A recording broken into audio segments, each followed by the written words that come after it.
My face is so red. At least my eyeshadow's pretty.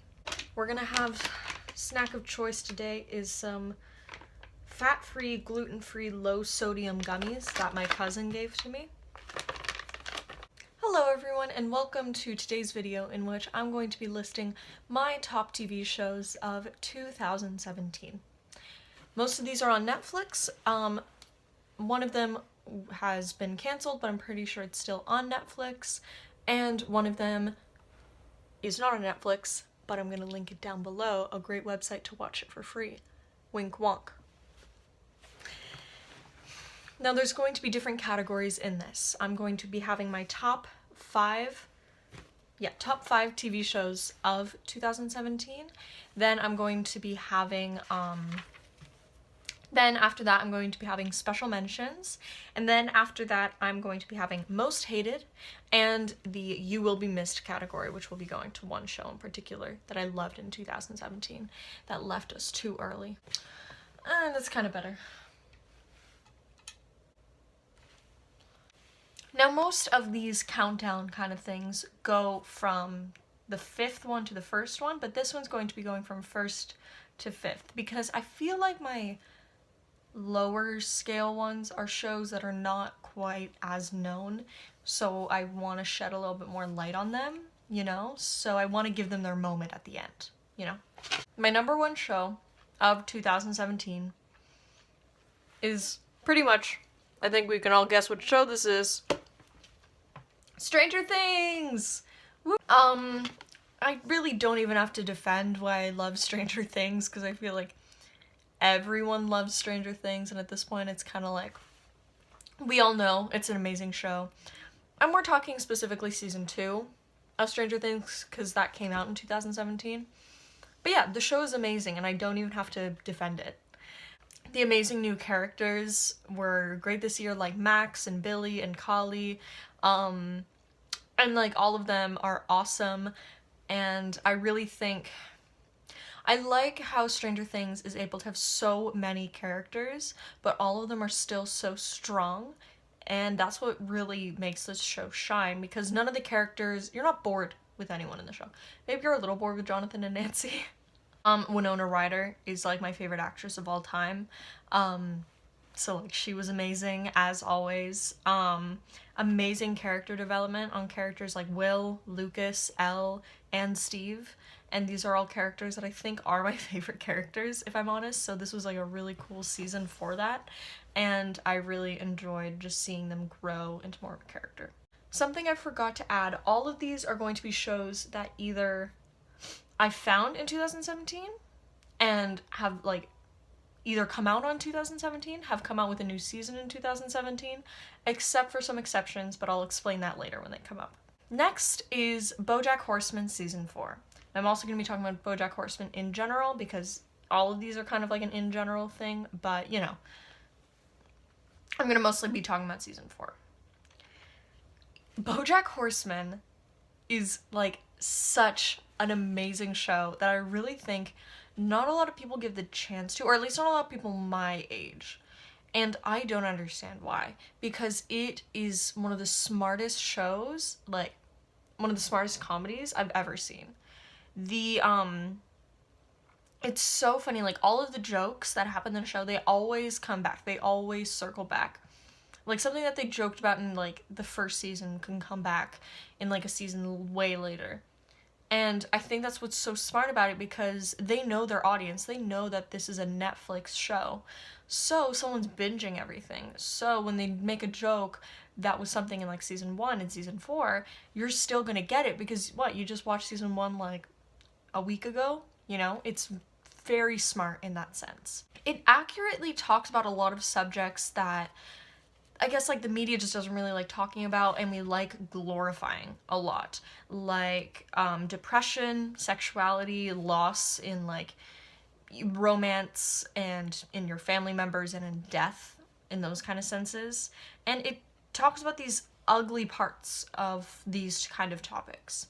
And I think that's what's really cool about the show is that Bojack Horseman, at first you're like, oh, he's he's a quirky, fun character, you know? Like, he's just like the angry, he's the angry old actor who always happens to have a drink in his hand and who frequently goes on benders and is always mean to his friends when they try to give him some ounce of support. Oh, maybe he's not that, you know, and you kind of go and you realize that he has like chronic depression. And this show, and this, it's basically showing his repercussions of that. I'm not saying Bojack is a, someone to look up to, someone who can like be the face of mental illness on TV, but he very much accurately shows that, and he shows the ugly parts of it. And I really appreciate that because I'm so done with seeing shows like 13 Reasons Why that are just glorifying mental illness. And this show really does an accurate job of not doing that. The show has so many beautiful moments. Now I know beautiful is a weird word for a show called Bojack Horseman. But for example, in season 4, I'm really trying not to give spoilers, but this may be a little bit of one.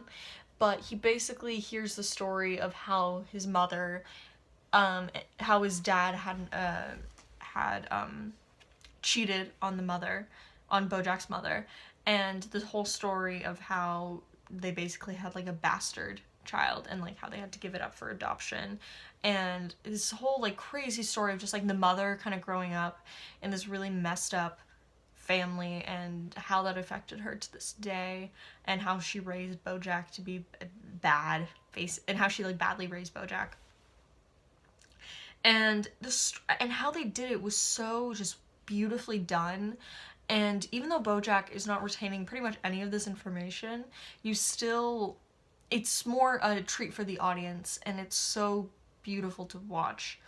Bojack basically relive these memories of his mother. Yeah, it's so sad. This show is beyond sad. If you don't like depressing TV, I do not recommend this show. Because the butt of every joke is just something kind of depressing. But it's so good.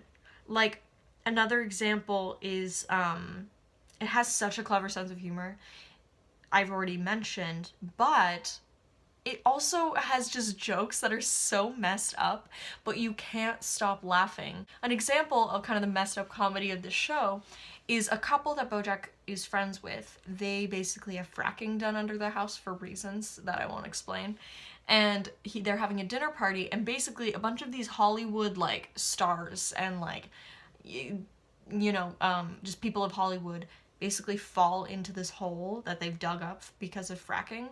And they have to like survive, but all of them are like super vain and like they're trying to have like some sort of democracy, but nope, fire wins and fire is the ultimate lord. And it's like, it's just like, again, I'm talking about this and this sounds like messed up, but you watch it and you were like laughing your head off when like Jessica Biel is like holding a fire and being like, fire is our god now.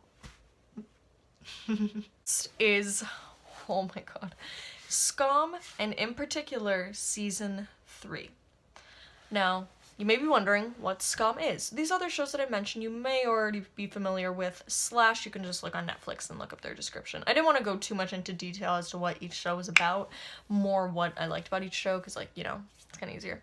But I'm going to explain Scum because you may not know what that show is. Scum is basically the Norwegian Degrassi. If you don't know what Degrassi is, it's just, Scum is basically the story of teenagers going through drama, parties, life, and just dealing with the transition into adulthood. And if you know what Degrassi is, you know that it's kind of one of those cheesy shows that people kind of like to make fun of because, sure, it does talk about real issues that teenagers face. They're just kind of bad actors, and it's just kind of, the plot line sometimes will get way overboard, and it's like not accurate to what high school is. Scum is very accurate as to what high schoolers deal with, and it's amazing actors on that show. And I want to talk about season 3 in particular. Now I know season 4 is out right now, and I'm pretty sure it's about, oh my god, I forget her name. In fairness, I haven't watched it yet because I've been busy. No, but I've watched up to season 3, and I want to talk about season 3 in particular because season 3 is so amazingly good. Season 3 technically came out on October 7th of 2016, but I figure that's close enough to 2017 that I hope you guys will forgive me. I wrote a lot about Scum, so get ready for it. This is a long video anyway, buckle up. A little bit about season 3. It's basically the story of these two guys falling in love, and one of them is like this high schooler, and he is figuring out his sexuality basically. And you know, after they kind of fall in love and they realize that they're meant for each other, and they like, the guy like breaks up with his girlfriend. This other guy named, it's Evan and Isaac. Isaac is the guy we're kind of following throughout this season, and Evan is the other guy. And Evan, we later find out that he has bipolar disorder. And it's basically them realizing that they can conquer this and they can still be in a relationship. And it's so beautiful. And it's like one of the most beautiful like love stories I've ever witnessed on TV in a really long time. They talk about how Evan really loves Baz Luhrmann's Romeo and Juliet. Romeo plus Juliet. And this show has such clear references to that movie, but in very subtle but lovely ways. Like, their first kiss is them in a swimming pool, like Romeo and Juliet. In the end of one of the end parts of the season, Isaac is in a church, and there's these big fluorescent crosses, very similar to in Romeo and Juliet in the church where Juliet is buried. And it's just so unbelievably beautiful, and they knew their references when they were making this season. When you see the seasons up to this point, they are kind of stories about like two girls, it's like two separate girls deals with like issues with romance, and they're very lovely stories, but you can tell that they were just trying to make a drama. You can tell they were just trying to make it, it's like, will they or won't they get together? But this season was more like you were fighting for them the whole time. And while in the other seasons, you're kind of like, oh, they're a bad guy. Oh no, give them a chance. It talks accurately about like gay culture and coming out in 2017, which is awesome. Like, for example, in the show, Isaac's roommate is a guy who is very openly gay.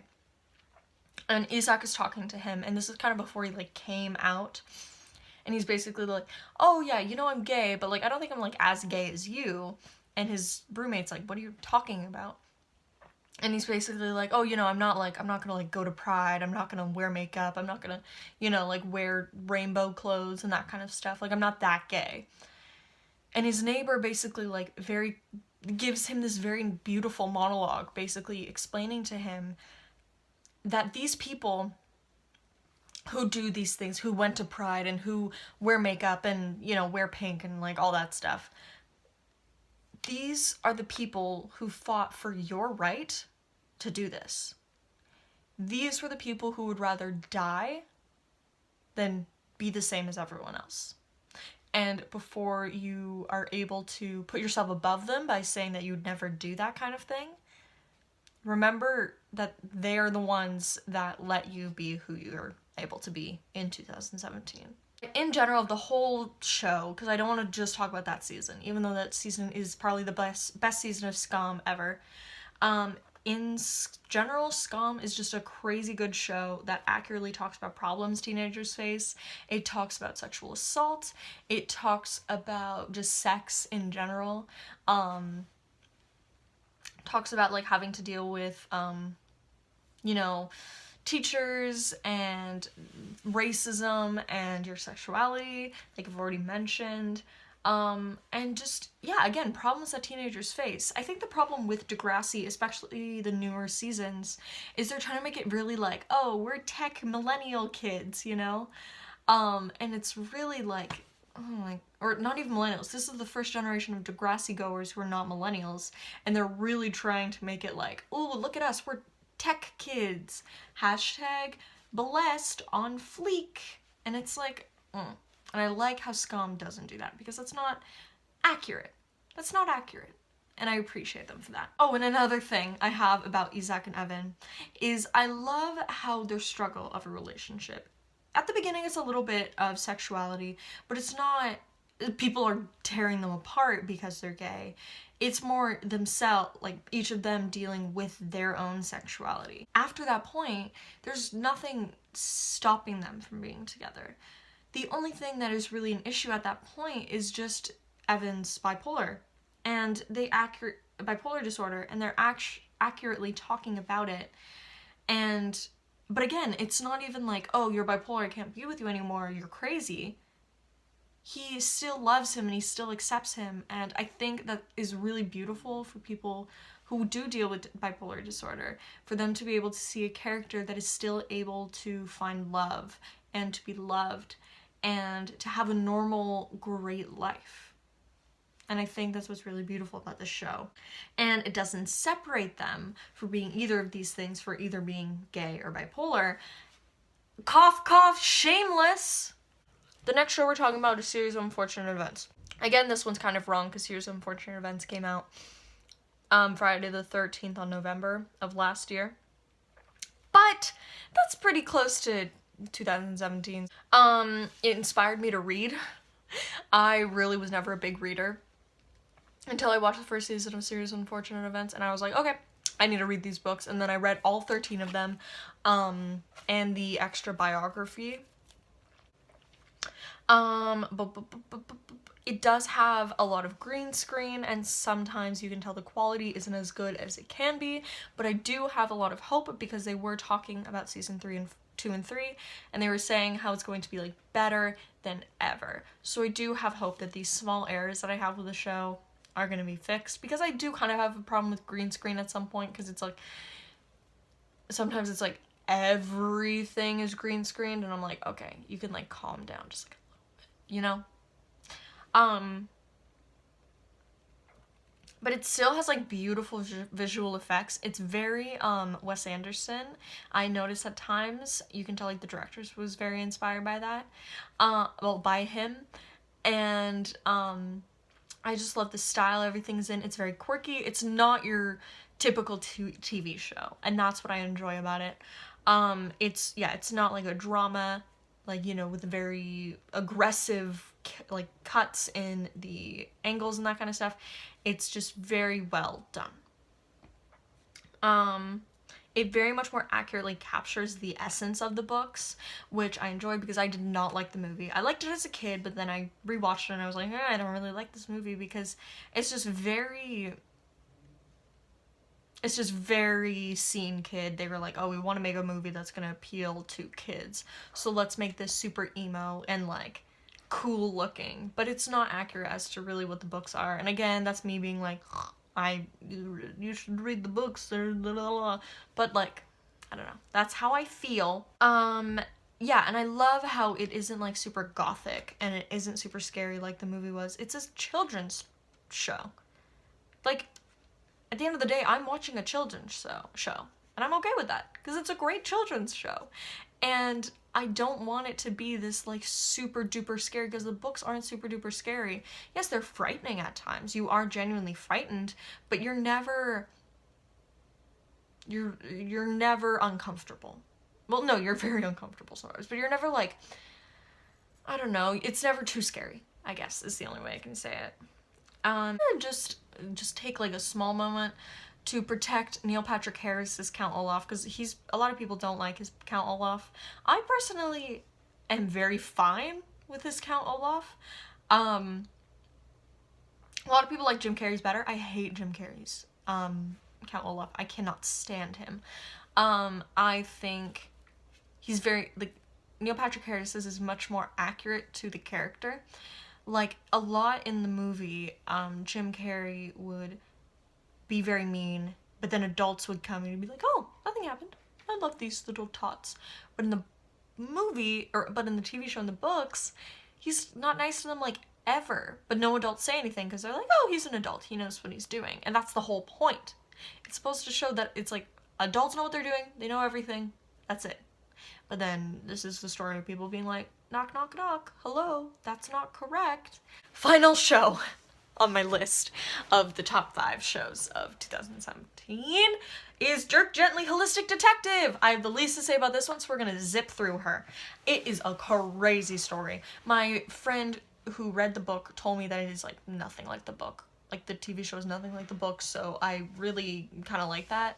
But they're literally, in a way, it's like these characters are not in this in the book at all. So it's kind of like a completely new interpretation of this crazy story, which I kind of find is cool.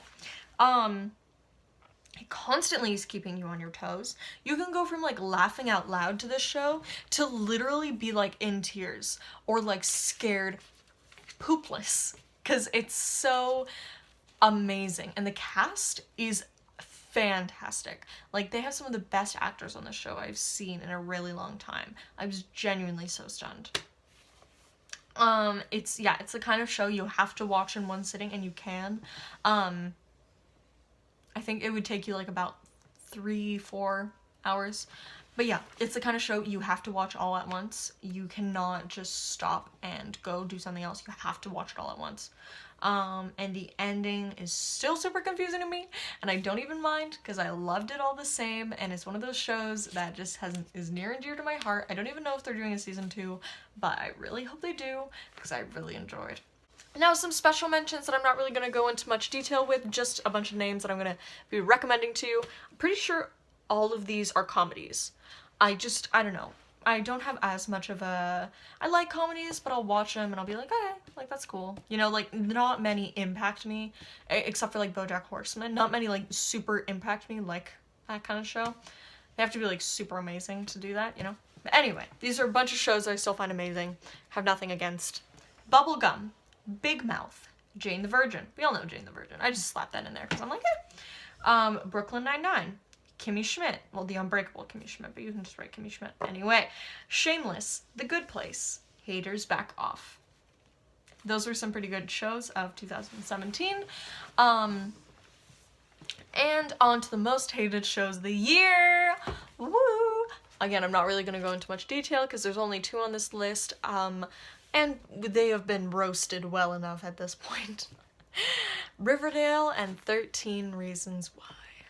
I'm not going to go into much. I'm just going to say that these shows were really bad, and they were just terrible. Like, so bad. Just terrible shows, and I don't recommend you watch them. Don't give them your money. Yeah. That's it. I think that's all I can say. I'm so greasy. Now we're going to be going on to the You Will Be Missed category. This is only dedicated to one show that I dearly loved that has left us, after 2 good seasons. The Get Down. Now, if you don't know what The Get Down is, you are the part of the reason why they canceled! I'm sorry. I'm gonna get very angry, because holy crap, this show did not deserve to go, and it shouldn't have gone, but just too many of y'all do not. Okay. The Get Down is a show about a kid named Ezekiel who lives in the Bronx in the 70s, and he basically is an aspiring rapper, and him and his friends are basically living in the era of hip-hop rising and that whole storyline, while his girlfriend also wants to become a soulful diva kind of singer, and they also deal with issues like, you know, drug dealings and gang wars because they live in a really terrible area. Well, the Bronx was a really terrible area at this time. That's like widely known. Yeah, and it's their story. It is one of the most beautiful shows I've ever watched. It's by the director who did The Great Gatsby, which I know a lot of people had a problem with The Great Gatsby and how it was directed. I kind of did too, but I think this film was much more in his kind of zone, and you can really see that. Like, there will be clips of people dancing on the street, and they say that they took clips from the 70s Bronx of people dancing, and they put it in, but you cannot tell because it is so fluid with everything they do, and it's so beautifully done. And it's kind of taking the story of how hip-hop became hip-hop as a fairy tale, almost, in a way. They all have like their special skills, and they all have them as almost like an art form. Like the one character who's my personal favorite character, who's played by Willow Smith, or Jaden Smith, he is a gay graffiti artist, and he just will come in every once in a while, paint something beautiful, and then like run off before the police can get him.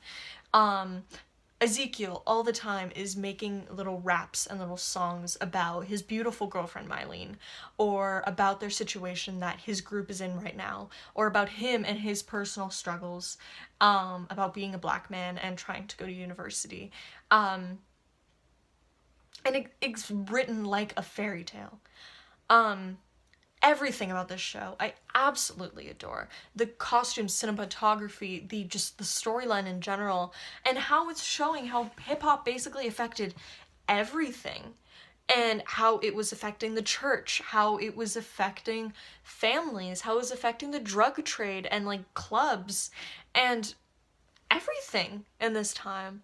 And I cannot give this show enough credit for the beauty that it gave. And I'm so sorry that not enough people watched it, because this is one of those shows that I will think about in like 10 years time, and I will still think, man, that was one of the best shows I've ever seen in my life. I seriously recommend you guys see season 1 and season 2 on Netflix. For some reason, the first episode of season 1 is like really long.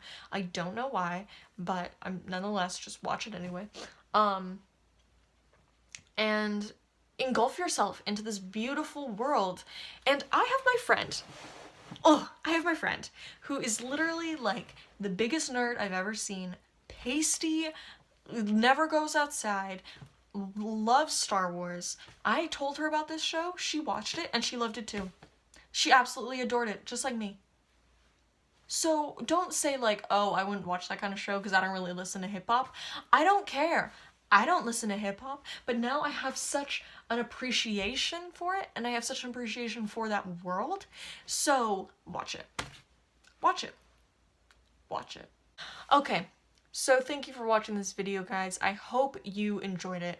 Make sure to give me a thumbs up, subscribe down below, leave a comment telling me any other videos you want to make in the future. I promise you guys a video on Will being gay and Eddie being gay is to come. The Will one's probably going to happen sooner because I still want to read a little bit more of it before I make any final, because I really want to make the Eddie one very factual, because that's one that's very important to me. But yeah. I hope you liked my suggestions of TV shows you should watch that came out in 2017, and you should watch them coming into the new year. I will leave Scum down below. If you watched any of these shows that I recommended to you, tell me down below if you liked them, if you didn't like them, if you hated them. Tell me some suggestions that you guys have. One show that I've really been wanting to watch that I've been seeing all around my Netflix is Crazy Head. I think it's called Crazy Head. So if any of you have seen it, please tell me if it's good or not, because I don't want to, see it and then be like, man, it's disappointing. Why was that really bad? I'm gonna go watch, like, Stranger Things again for, like, the 5th time. Okay. This is so much talking.